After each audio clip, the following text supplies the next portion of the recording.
गांव के बाहर एक पुराना सा लेकिन सलीके से रखा हुआ घर था।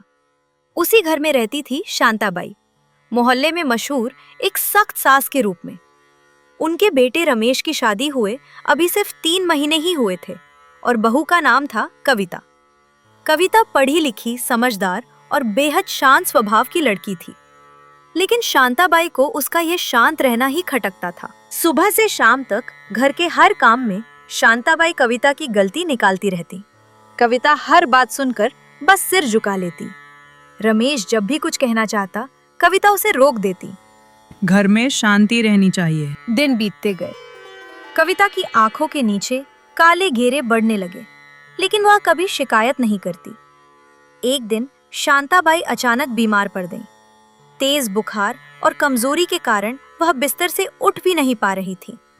रमेश शहर के बाहर काम से गया हुआ था। पूरा घर कविता के कंधों पर आ गया। कविता दिन रात सास की सेवा में लगी रही। दवा समय पर देना, माथे पर ठंडी पट्टी रखना, रात रात भर जागना, सब कुछ बिना किसी शिकायत के।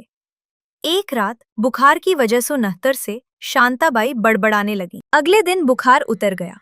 शांताबाई ने पहली बार ध्यान से कविता को देखा। थकी हुई, लेकिन चेहरे पर वही शांति।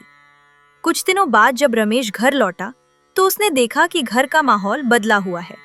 शांताबाई अब कविता से ऊंची आवाज में बात नहीं कर रही थी। एक शाम शांताबाई ने सबके सामने कहा, मुझे माफ कर देना, मैंने तुम्हें बहुत सताया। आज से इस घर की जिम्मेदारी तुम्हारी है। रमेश और कविता दोनों हैरान रह गए। रात को कविता ने शांताबाई के कमरे में जाकर पूछा, माँ, अचानक ये सब? तभी शांताबाई की आंखों से आंसू बह निकले। उन्होंने धीरे से कहा, बेटी, जिस रात मैं बुखार में थी मैंने सब सुना। मैंने समझ लिया कि तुम चुप इसलिए नहीं रहती क्योंकि तुम कमजोर हो, बल्कि इसलिए क्योंकि तुम रिश्ते बचाना जानती हो। थोड़ी देर रुककर उन्होंने आगे कहा, असल में मैं तुम्हें परख रही थी। कविता स्तब्ध रह गई। शांताबाई बोली, मुझे डर था कि कहीं मेरा बेटा किसी गलत इंसान के हाथ ना लग जाए, लेकिन आज समझ आ गया कि इस घर को संभालने के लिए मुझसे बेहतर बहू आई है। उस दिन के बाद कविता सिर्फ बहू नहीं रही, वो उस घर की आत्मा बन गई।